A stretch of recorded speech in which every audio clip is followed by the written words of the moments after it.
Hello, my name is Olav Zipser and I have helped to develop the art of human flight. A free flyer can consciously manipulate all the air around his body in such a way that pure human flight is possible. The newest thing in the Freefly evolution is the Freefly Astronaut Project. We will use rockets and spacesuits and we will develop a way for emergency return, coming back from space and landing a man safe on the planet Earth. In 2011 I came to Russia to deal with the spacesuit company Zvezda. They let me try different kind of spacesuits and we were talking about making a spacesuit which is capable to bring a human back from space to Earth in the Freefly Astronaut Project. In 2011 also I went to America to find and speak to multiple different rocket companies which are now allowed to build private and make business in space. I found one rocket company and we made a deal. When the rocket starts proving itself and becoming a valuable tool to reach space, at the same time we will start in Zvezda here in Russia to finally construct the Freefly Astronaut prototype suit #1. We're hoping that by the end of the next year, 2013, we have all components together, meaning rocket and spacesuit, and of course, including the training for the Freefly Astronaut, which is the test pilot happens to be me.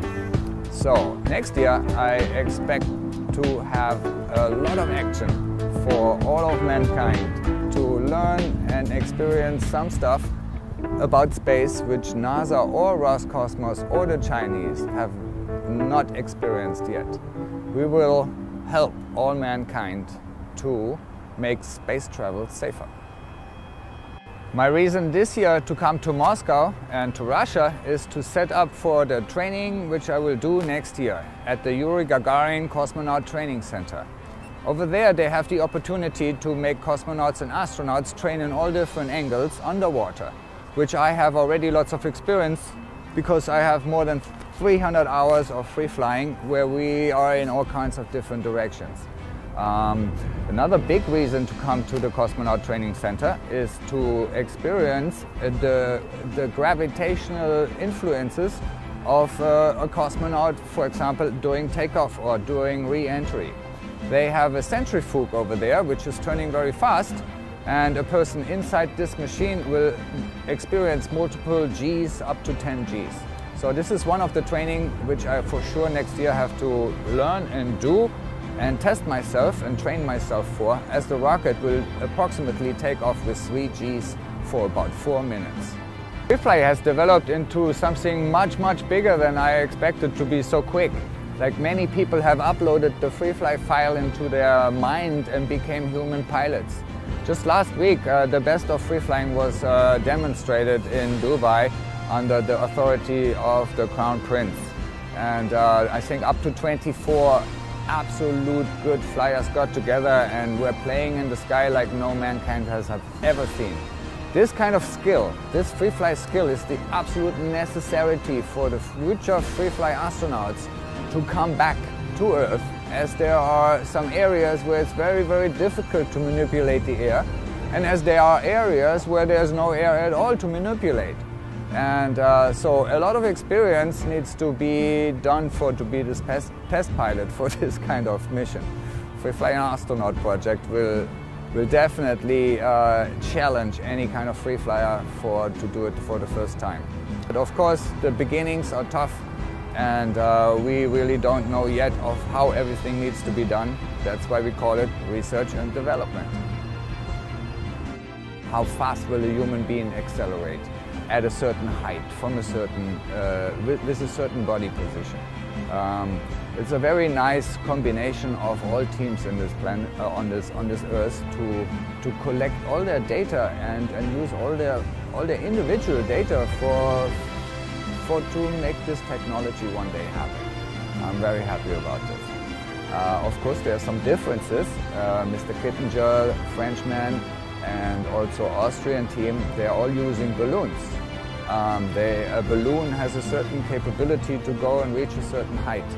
I'm very happy that my ascent vehicle actually is a rocket. From 40 kilometers first flight, we expect to be like a little bit more faster than the speed of sound. from about 80 kilometers already. We will discover friction, which makes the whole spacesuit very, very hot. We will discover speeds more than 5,000 kilometers per hour, which is getting close to hypersonic speeds. And that's a whole new ball game. Private people will go to space. This technology is important for everyone who will go up there to have a second chance.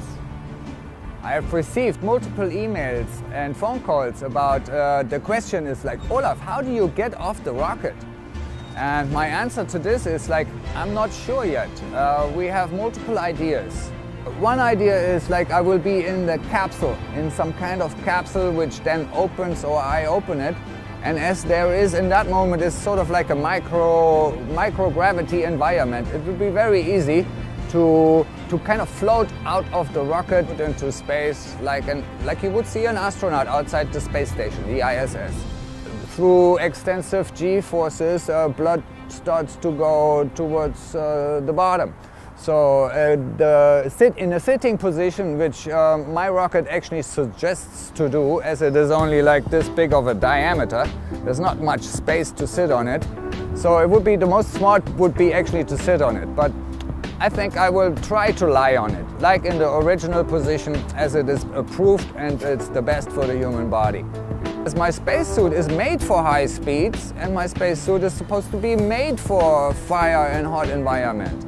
So the coolest kind of thing would be to just actually lie on the top of the rocket without any kind of capsule and then float off the rocket, which would be the most safest to enter space and leave the rocket. That's my answer to that. So for the benefit of mankind interested in space travel, I hope that any or all of the teams which are trying to reach space in such similar way are succeeding in collecting data to make space travel safer. Free fly the black sky. See you soon on the moon.